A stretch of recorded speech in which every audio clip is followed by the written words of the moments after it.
Los momentos en familia son más agradables disfrutando de un desayuno con unos deliciosos huevos, especialmente cuando son de Eggland Best.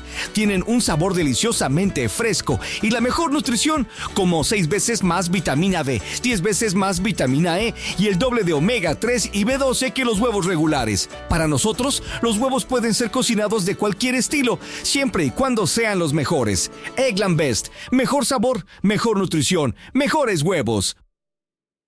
Nos acompaña Daniel Lacalle, economista. Daniel, ¿qué tal? Buenos días, bienvenido.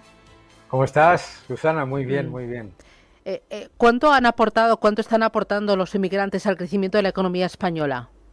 Prácticamente, los inmigrantes aportan prácticamente, si vemos el crecimiento económico 2019-2025, el Producto Interior Bruto per cápita ha crecido ligeramente y el Producto Interior Bruto ha crecido bastante más. Por lo tanto, los inmigrantes aportan un enorme porcentaje de ese crecimiento.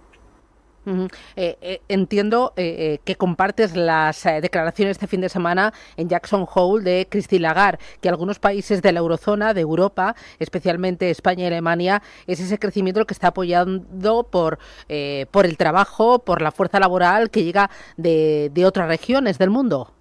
No, porque ella lo dice de otra manera. Ella básicamente está intentando, o da la sensación de que intenta decir que la inmigración es un factor positivo para la economía.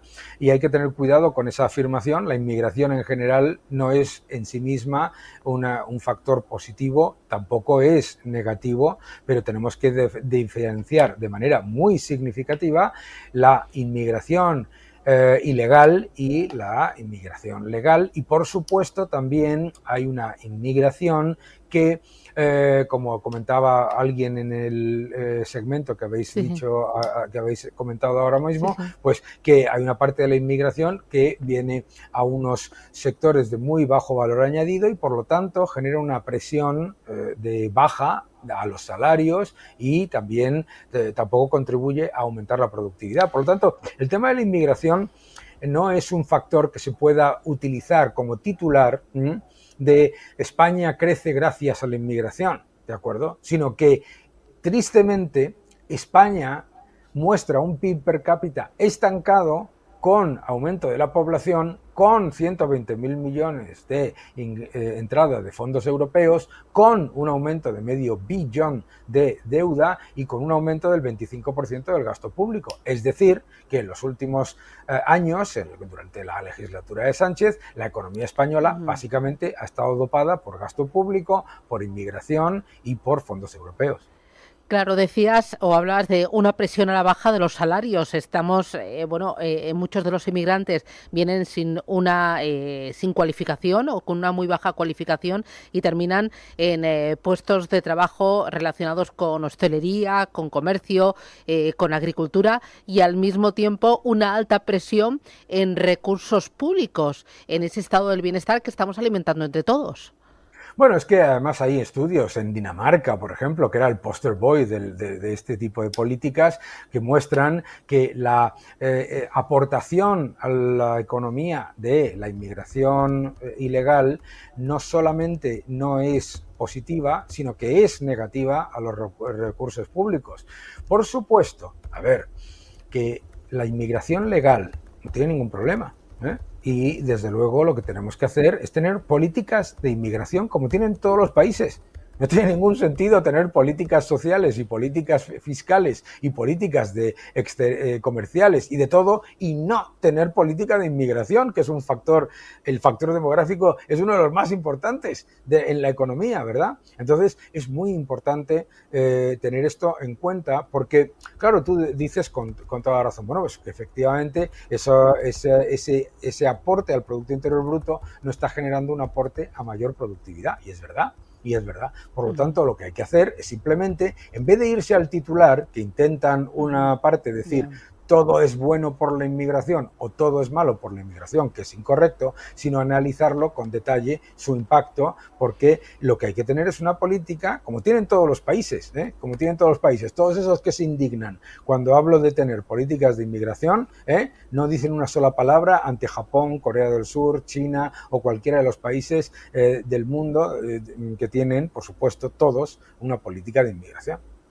Claro, una política de inmigración orientada a ser más selectivos a la hora de permitir la entrada de inmigrantes dependiendo de su cualificación o de las necesidades que tengamos nosotros en el mercado laboral. Claro, no, pero, bueno, pues que es lo normal, ¿no? Uh-huh. Y la aportación al país y la aportación a la cultura y el nivel de adaptación a la cultura del país, por supuesto. Vamos, es que es normal. Si es que lo que es alucinante es que tengamos que tener este debate, ¿sabes? Lo que es alucinante es que tengamos que tener este debate cuando cualquier persona para conseguir la nacionalidad de cualquier país pues tiene que tener una serie de factores. Yo creo que esto es importante, pero yo creo que es muy importante al final hablar sobre este nivel tremendo de empeoramiento dentro del contexto del mayor estímulo fiscal y monetario de la historia. Esto es muy importante porque, claro, se comparan legislaturas y gobiernos y se habla de es que este lo ha hecho mejor, este lo ha hecho peor, pero es que tenemos que comparar los datos de los que estamos hablando de la gestión del señor Sánchez con el mayor estímulo fiscal y monetario y los mayores ingresos por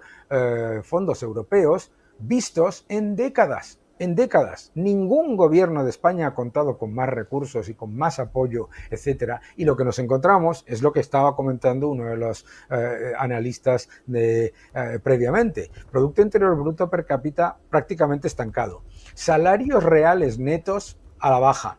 Estamos viendo cómo el coste de la vida se dispara mientras que el Producto Interior Bruto per cápita ajustado por poder adquisitivo está completamente estancado.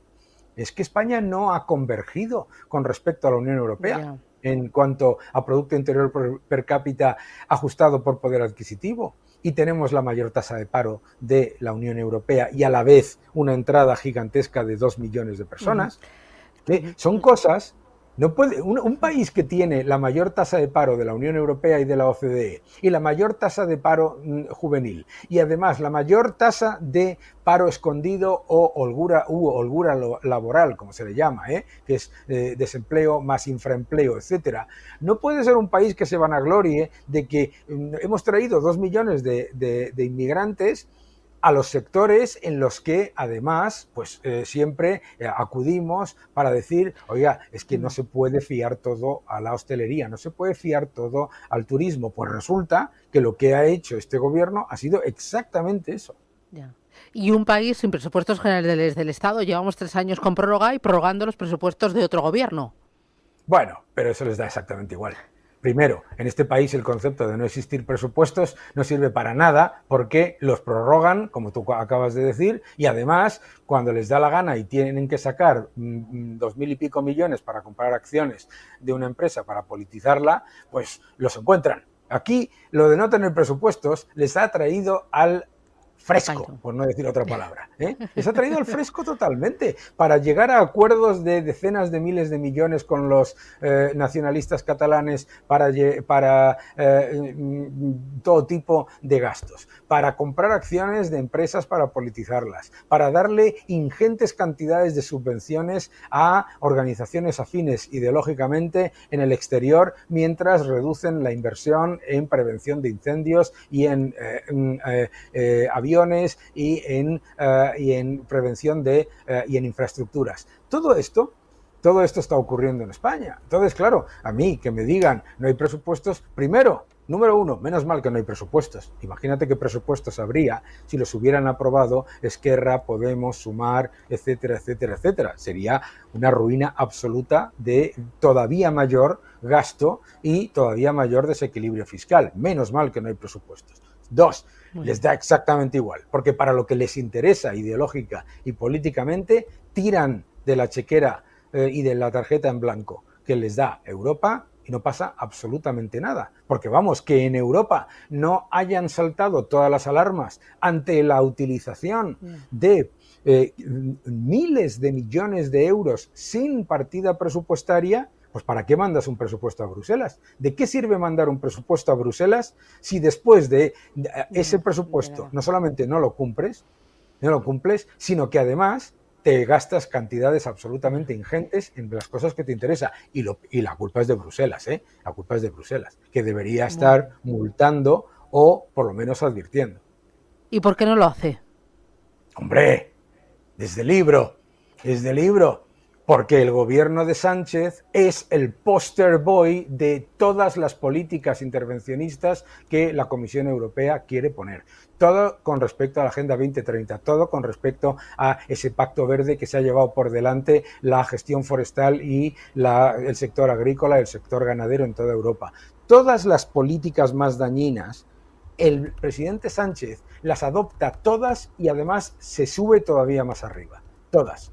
Entonces, si a eso le añades el hecho de que en el Parlamento Europeo el Partido Socialista Europeo solamente tiene un partido en gobierno, que es el de Sánchez, pues entonces tienes a la mitad del arco parlamentario blanqueando las políticas de Sánchez, que si las estuviese llevando, es todo esto que estamos hablando,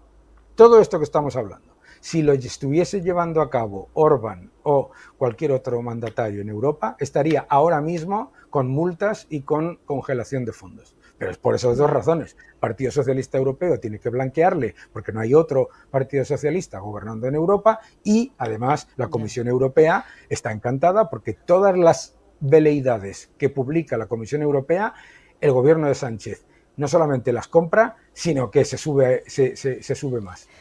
Muy bien, Daniel Lacalle, economista, te veo en forma. Gracias, cuídate mucho. Un abrazo. Abrazo fuerte. Un placer, gracias.